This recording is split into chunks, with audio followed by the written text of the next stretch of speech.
नमस्कार। आजकल social media पर एक ही नाम सबसे ज्यादा घूम रहा है, संजय।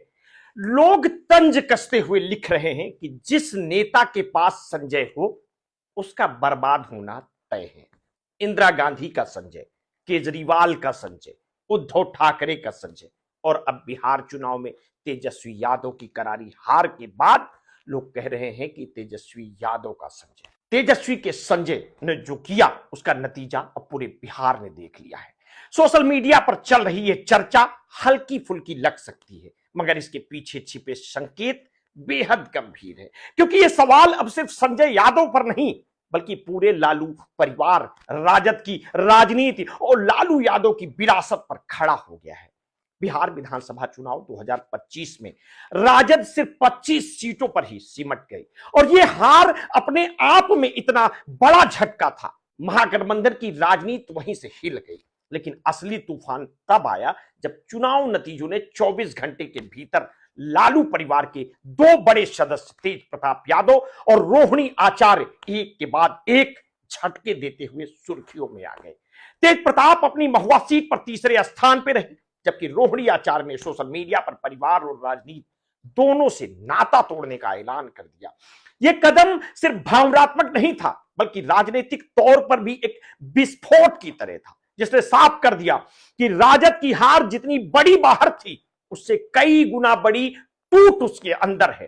रोहिणी आचार्य ने एक्स पर पोस्ट लिखते हुए कहा कि वे राजनीति छोड़ रही हैं और अपने परिवार से भी दूरी बना रही हैं।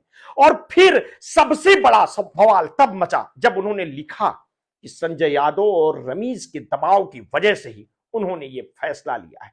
उनका पोस्ट बाद में एडिट हुआ जिसमें दोनों के नाम जोड़े गए, यानी ये कोई आवेश में लिखा गया संदेश नहीं बल्कि सोच समझकर उठाया गया कदम था, जो सामने आने के बाद भी पार्टी की अंदरूनी खामोशी लड़ाई के पूरी दुनिया के सामने लाकर खड़ा कर दिया।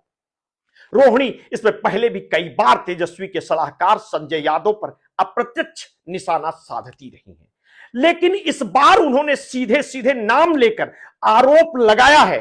ये कितना गंभीर है इसका अंदाजा इसी से लगाया जा सकता है कि लालू परिवार में पहली बार किसी सदस्य ने इतना खुलकर परिवार और पार्टी के भीतर के विवाद का पर्दाफाश किया है। वह रोहिणी जिन्होंने कभी अपने पिता को किडनी देकर उनकी जान बचाई, आज उसी परिवार से दूरी बनाने के लिए मजबूर हो गई है। क्या यह सिर्फ व्यक्तिगत नाराजगी है या पार्टी के अंदर कोई गहरी खाई बन चुकी है? उधर तेज प्रताप की हार भी साधारण तो बिल्कुल नहीं थी। वो अपनी नई पार्टी से लड़े और महुआ सीट पर तीसरे स्थान पर रहे। ये सिर्फ राजनीतिक हार नहीं बल्कि जनता द्वारा दिया गया एक संदेश भी था कि परिवार का झगड़ा, बयानबाजी और अस्थिरता सीधे सीधे जनता के विश्वास को तोड़ रही है। तेज प्रताप बार बार संजय यादव पर आरोप लगाते रहे हैं कि उन्हीं की वजह से उन्हें आरजेडी से अलग होना पड़ा। वो कभी संजय को जयचंद कहते हैं, कभी परिवार में उनकी दखल का विरोध करते हैं, और अब रोहिणी की नाराजगी ने तेज प्रताप के आरोपों को और भी मजबूत कर दिया है। पार्टी के भीतर भी ये चर्चा कोई नई नहीं है कि टिकट बंटवारे, रणनीति और चुनावी फैसलों पर संजय यादव का अत्यधिक प्रभाव था। कई पुराने नेताओं ने आरोप लगाया है कि संजय की सलाह पर टिकट काटे गए, कई फैसले पार्टी की परंपरा से हटकर किए गए और इसका नुकसान चुनाव में दिखाई दिया। सवाल यह भी उठ रहा है कि तेजस्वी यादव ऐसे समय में अपने नेतृत्व को किस दिशा में ले जा रहे थे। क्या उन्होंने परिवार, पुराने नेताओं और नई पीढ़ी के बीच का संतुलन खो दिया? क्या उन्होंने एक रणनीतिकार पर इतना भरोसा कर लिया कि परिवार के ही दो सदस्य उनसे नाराज होकर सार्वजनिक मंच पर विस्फोट कर दे? इस पूरी कहानी में सबसे बड़ा सवाल लालू यादव की विरासत पर उठता है। 3 दशक तक बिहार की राजनीति लालू प्रसाद यादव के नाम पर चलती रही है। उन्होंने पिछड़ों, गरीबों, दलितों और वंचितों की आवाज को सत्ता के केंद्र तक पहुंचाया। सामाजिक न्याय की जो राजनीति उन्होंने शुरू की वो बिहार की पहचान बन गई। लेकिन आज जिस घर से सामाजिक न्याय का नारा उठता था उसी घर में इतनी गहरी दरारें क्यों है? क्या परिवार की राजनीति पार्टी की राजनीति पर भारी पड़ चुकी है? क्या लालू यादव की विरासत सही हाथों में नहीं पहुंची, या यह समय खुद बता रहा है कि नेतृत्व में संवाद की कमी, फैसलों में पारदर्शिता की कमी और रणनीति में असंतुलन ने पार्टी को कमजोर कर दिया है। सवाल यह भी है कि तेजस्वी यादव ने हार के बाद परिवार की नाराजगी को भी संभालने की कोशिश क्यों नहीं की। रोहिणी का इतना बड़ा आरोप आने के बावजूद पार्टी की ओर से कोई स्पष्ट प्रतिक्रिया क्यों नहीं? क्या यह चुप्पी नेतृत्व की कमजोरी का संकेत है? क्या तेजस्वी अपने आसपास बन चुके रणनीतिकारों के घेरे में फंस चुके हैं और परिवार की आवाज अब उन तक पहुंचती ही नहीं है? क्या पार्टी के आम कार्यकर्ताओं की नाराजगी भी इसी वजह से बढ़ती जा रही है? संजय यादव की भूमिका पर भी अब गंभीर सवाल उठ रहे हैं। बाहरी राज्य से आए एक रणनीतिकार को क्या बिहार की राजनीति का मूलभूत सामाजिक संतुलन समझ में आया?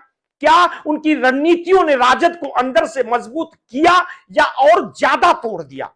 क्या टिकट बंटवारे में उनका हस्तक्षेप बनाम परिवार के सदस्यों का विरोध पार्टी को दो हिस्सों में बांट चुका है? और क्या तेजस्वी के लिए यह समझना जरूरी नहीं है कि राजनीति रणनीति से नहीं, संगठन की एकजुटता से चलती है और जीतती है? तेज प्रताप का बयान, रोहिणी का ऐलान और राजद की हार, इन सब ने मिलकर जिस तस्वीर को सामने रखा है वो बेहद चिंताजनक है।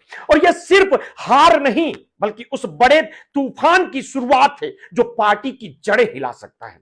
जनता ये देख रही है कि जिस पार्टी ने कभी सामाजिक न्याय की लड़ाई लड़ी वो आज अपने ही घर में न्याय और संवाद की कमी से परेशान है। लालू यादव की बीमारी और उम्र ने उन्हें सक्रिय राजनीति से दूर कर दिया है और इसी खाली जगह में संघर्ष, असंतोष और गुटबाजी ने पूरा परिवार और पार्टी अपने अपने कब्जे में ले ली है। नेतृत्व का केंद्र कमजोर हुआ तो पूरा ढांचा डगमगा गया। यह बिहार की राजनीति का कड़वा सच है। राजद की यह हार सिर्फ एक चुनाव की हार नहीं बल्कि नेतृत्व, विश्वास, पारदर्शिता और एकजुटता की हार है। आज सवाल सिर्फ यह नहीं है कि पार्टी क्यों हारी, असली सवाल यह है कि लालू प्रसाद यादव की विशाल विरासत किस दिशा में जा रही है। क्या परिवार इसे संभाल पाएगा या यह विरासत भी सोशल मीडिया पर संजय के मजाकों के बीच खो जाएगी? बिहार की राजनीति ये कहानी ध्यान से देख रही है क्योंकि यह सिर्फ एक परिवार की टूटन नहीं बल्कि उस राजनीतिक धारा का भविष्य तय करेगी जिसने कभी पूरे राज्य की दिशा ही बदल दी थी। मिलते हैं किसी नेक्स्ट स्टोरी के साथ।